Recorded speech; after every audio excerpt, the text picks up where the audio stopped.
Good morning, Alex. I'm Dr. Patel. How are you today? Well. I guess that depends on what you tell me. I hear that a lot. Doctors' offices tend to make people anxious, but my goal is to make this as straightforward and comfortable as possible. That's good to hear. I always feel a bit awkward, like I'm not sure what to say or how much detail to give. Totally understandable. Just speak openly, and I'll guide the conversation. No pressure. I think part of it is just not knowing what's going to happen. Like, am I overreacting? Or not explaining things right? That's completely normal. There's definitely a power dynamic in a doctor's office. Patients worry about sounding silly or dramatic. But trust me, no concern is too small. I'd rather you tell me everything so we can figure it out together.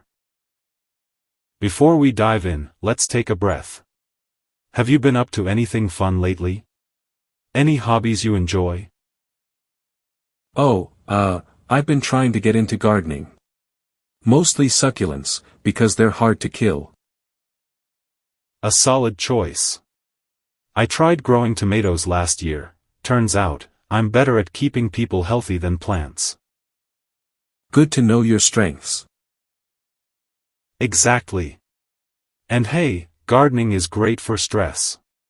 If you ever want to chat about non-medical ways to manage anxiety, let me know. Alright, so what brings you in today?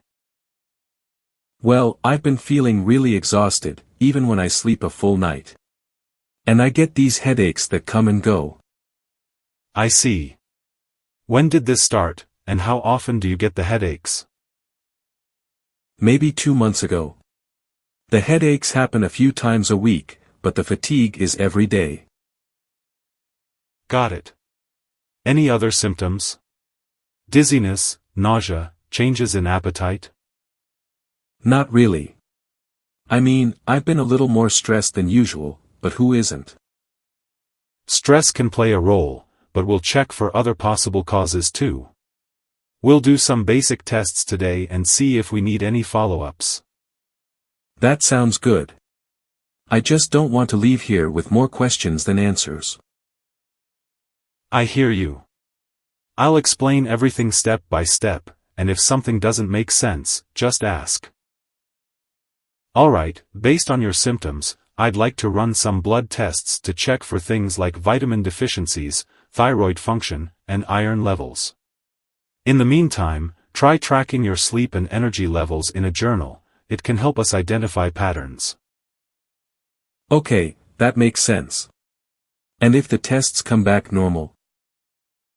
Then we'll look at other possibilities, including stress management strategies. But let's take it one step at a time. Sounds good. Thanks for explaining everything. Of course. The nurse will take your blood sample, and we'll follow up in a few days. Take care, Alex. Thanks, Dr. Patel. See you soon, hopefully with good news. That's the goal.